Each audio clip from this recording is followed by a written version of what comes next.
Do you remember that short video? The one about the mysterious people? The people who came from the sea? The sea peoples. So many of you loved that story. So many comments, so many questions. And that made me realize something. This story is too big, too strange, too powerful for just a short video. This is not a short story. This is an adventure. So today, we are going on that adventure together. Close your eyes for a moment. Take a deep breath. We are going back in time, way, way back, about 3,000 years ago, to a time when the whole world changed forever.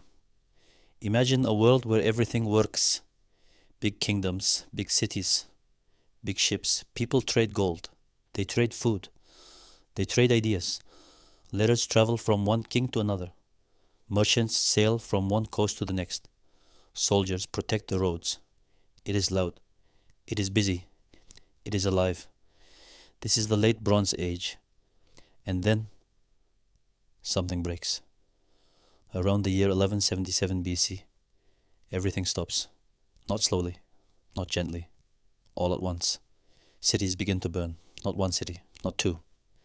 Many cities. Across the whole eastern Mediterranean, the mighty Hittite Empire disappears. Its great capital, Hattusa, burned to the ground, and it is never rebuilt.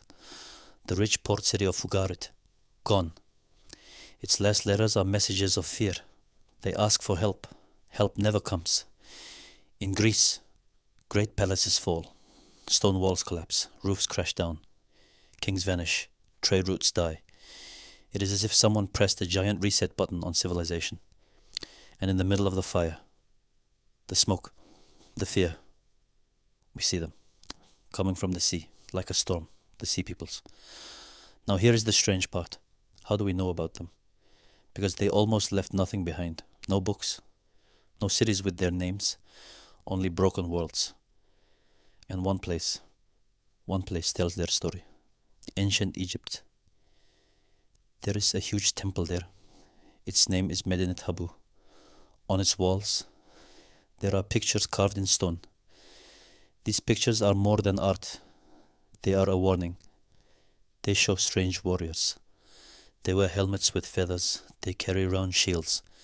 They come in long boats. But then you notice something shocking. They are not alone. Behind the warriors are women, children, old people, carts pulled by oxen. This is not just an army. This is a whole people moving, like their home is gone, like they have nowhere else to go. The Egyptian pharaoh, Ramses III, writes something terrifying. He says, no land could stand before them. Think about that. No land. Not the Hittites, not the cities of Syria, not the kings of Greece. No one. He also says they came all together. That means this was not one tribe, this was many groups, many peoples, working as one, like a dark wave. And these walls, they are not just a victory story. They are a memory of fear, carved into stone. So now comes the biggest question. Who were the sea peoples? And here is the honest answer. We do not know for sure. History does not give us a clear name or a clear place. So we guess. But these are smart guesses, strong guesses. Let's look at them. First guess. The climate refugees. Imagine this. The rain stops, year after year. Fields dry, crops die, animals starve. People go hungry. In places like Greece, Anatolia, the islands, life becomes impossible.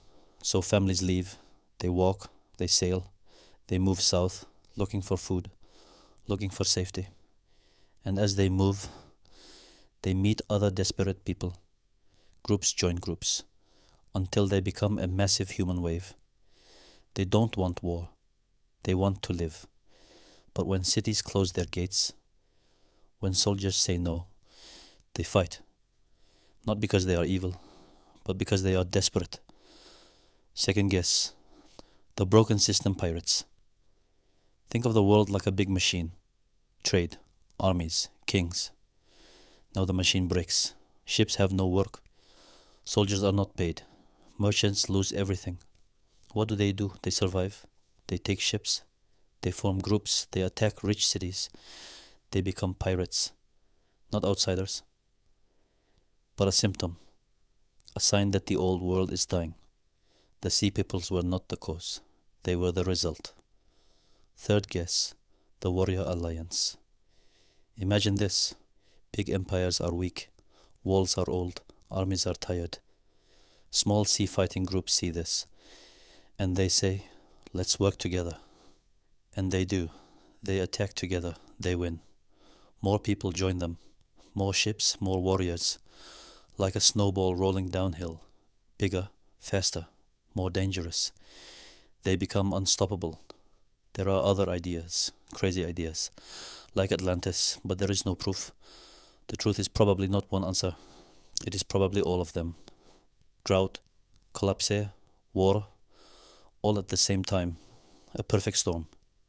Now, why does this story matter to us? Why does Turkey care? Because the biggest victim of all this was right here, the Hittite Empire, one of the greatest powers of its time. When the Hittites fell, Anatolia went quiet. Writing disappeared. For 300 years, people forgot how to read, how to write. Big cities became small villages. History